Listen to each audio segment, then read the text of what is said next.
हजरत खालिद बिन वलीद की अमारत व सरकर्दगी में एक लश्कर ईरानियों से मुकाबले के लिए गया। ईरानी लश्कर का सिपा सालार मशहूर ज़माना पहलवान और बहादुर रुस्तम पहलवान था।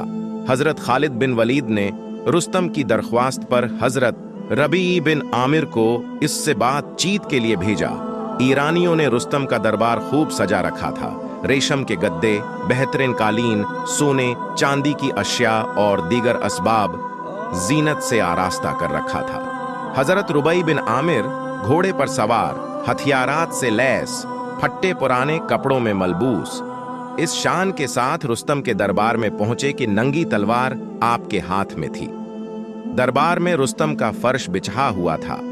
आप घोड़े को उसी पर चलाते हुए अंदर जाने लगे। रुस्तम पहलवान के आदमियों ने उनको रोका